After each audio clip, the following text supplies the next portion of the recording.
there's a lot of times that there's a great suffering in our lives, certainly notable in death, but there's other times that it's just because of a great change, a radical loss, separation, and we grieve. And that's going to be part of this conversation too, that we know those moments, maybe and hopefully they're few and far between, but when we've hurt so bad because someone has died or because something has changed, radically changed in our lives, we don't know what to do.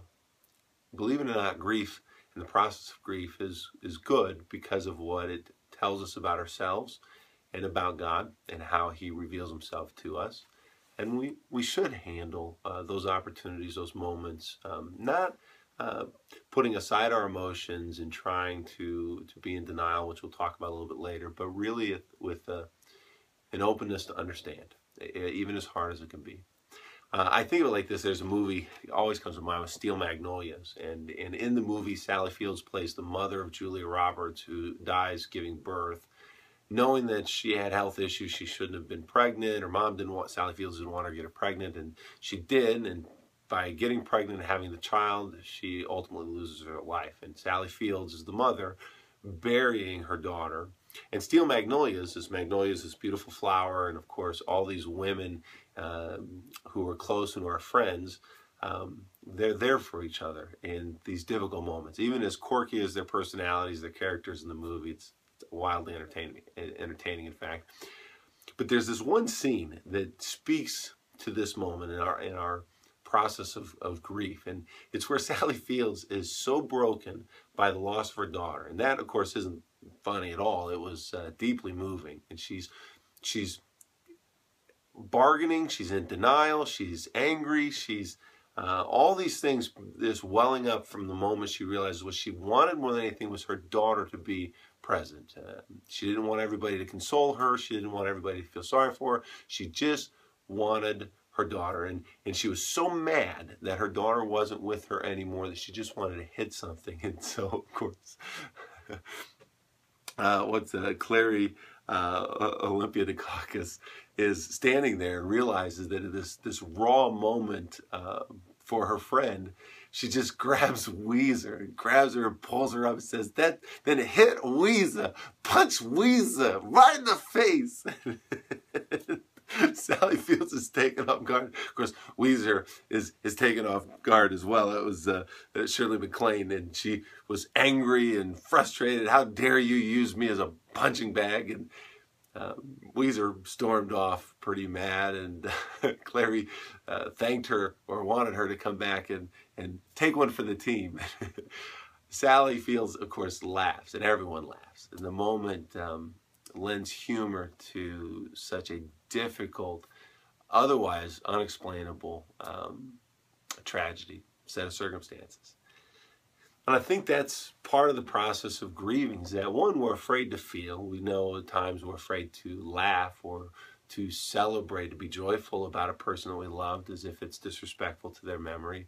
And we'll talk about that in a little bit too. But really to grieve and to understand that when we suffer loss, that is a part of the process. Now, Matthew 5:4 has Jesus beginning the Sermon on the Mount.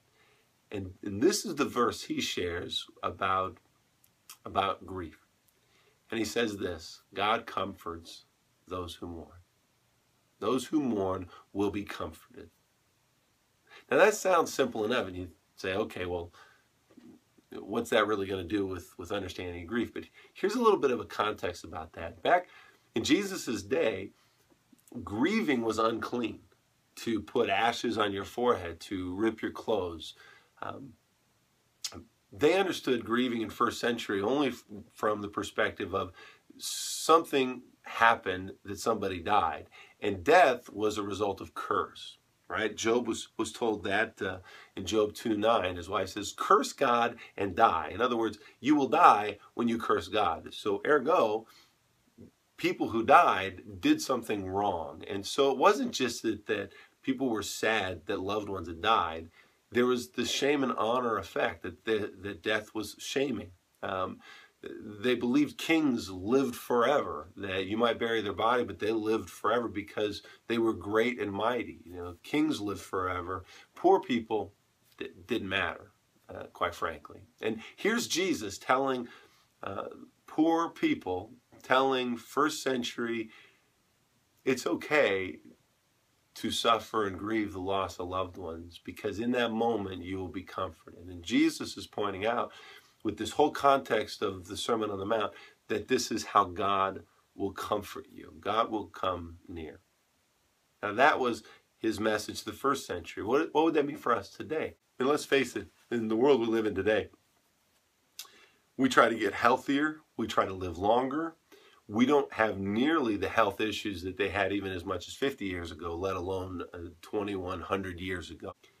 But you'd even know parents or grandparents of World War I, the early 20th century, they have 8 or 9 children, and to have buried one of their children, as sad and as terrible as it was, wasn't uncommon. So we live in a day and age that becomes more uncommon, and you don't assume that there's going to be death knocking at your door. In fact, most people I talk to nowadays, when there comes a time of a funeral, it has amazed me, even in the 15, 20 years I've been in ministry, how much more shock value there is to a loved one passing away. And more often than not, a first time for someone, especially if the person who dies isn't later in life, that would be unexpected, tragic, and terrible. But we live in a world that doesn't want to talk about death. We want to talk about modern medicines. I mean, look at how many commercials you have on there about being healthier, about living longer, about living life to the fullest. And then to really ask yourself, do you really want to talk about death? No, we don't. See, in our culture, we still have a fear of death. In Jesus' day, it was a fear of death because it was an admission of guilt and sin and shame. In our day, it's simply an admission of mortality. And because we don't understand death and don't want to understand death, we still fear it all the same. Well, there's a couple of things about the fear of death that we want to remember and keep in mind. We're also afraid, as the part of death that we own up to, we're afraid of grieving. See, the process of grieving is accepting death and coming to terms with death, and that's difficult to do.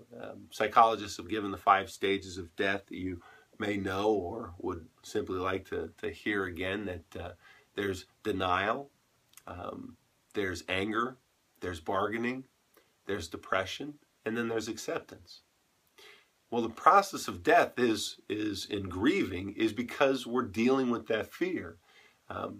When I'm in denial, I'm in shock, right? Did this really happen? This couldn't have possibly happened to someone I love. Well, then it goes to anger. You know, anger is a secondary emotion out of our fear. I'm terrified about the reality of something. I'm going to be so mad. I mean, that was Sally Fields. I just want to punch something. It hurts so bad.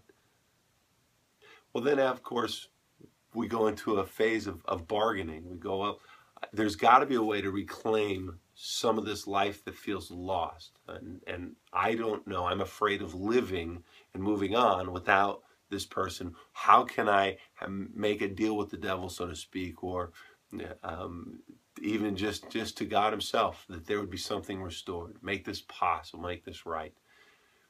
And then, of course, depression, finding out that it's not going to happen. And all of these are part of the process of what? Our fear. Someone I love has died, or someone I love is dying. And then ultimately we come to this place of acceptance. What gets us to that moment? What is that place? Well, I want to take a moment to say that when we get to a situation where a loved one is hurting or dying, we want to understand it to the same degree that Jesus himself lived it. What gets you through those moments, what gets you through the process of grief, it is someone offering life. So this morning, I can't really explain, or wherever you are, or whatever time you're watching this, how the grieving process can be systematized, and you can go through those stages, or you don't have to be afraid. Right now, the Bible repeatedly talks about do not fear. And you'd say to yourself, well, then if I can eradicate fear, I'd be okay with that. But that's impossible because of how much you love the people that you're afraid of losing. So those two emotions, fear and love, are intimately connected, just as they are in Jesus, as they were at the cross. See, even Jesus asked to not die, if this cup could be taken from me, and yet we know that it wasn't. And since it wasn't, we know that he died, and we have to go through and share his death in order to appreciate and understand life. But even on that cross, Jesus said to his disciple, take her to be your mother, Mary. He was looking out for his earthly mother, even in his death. His point is that she needs someone now. She's grieving, you're grieving. And what I want for you, and what I want for her, is to not be alone in this process. In other words, be there with her. Be a living presence of who I intended to be and who I will be shortly in coming back to you. Be present. See, when Jesus said God comforts those who mourn, he's talking about the living God being present with people in spite of death. Paul says it, Galatians 6:2, carry one another's burdens, and in so doing you fulfill the law of Christ. And this is simply to come back to the same simple message. Go through a grieving process when you've lost someone you love. Come out of the grieving process because you know that you can't live in that moment forever. And I have one note, by the way. When I talk about the fear of death and I talk about the fear of grieving, I also want to mention the fear of ungrieving.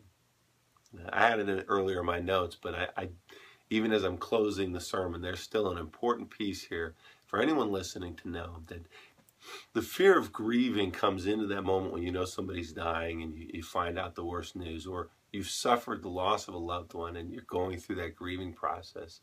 I will tell you that there are people who have a fear of ungrieving. And that means that if you ever start to stop grieving the loss of someone who's very close to you, you feel like as if you are being disrespectful to their memory, as if that relationship didn't matter because now you're experiencing joy again. And how could you be so flippant about that relationship? And I want to challenge you and just give you the freedom as you're listening to this. That's not God's plan.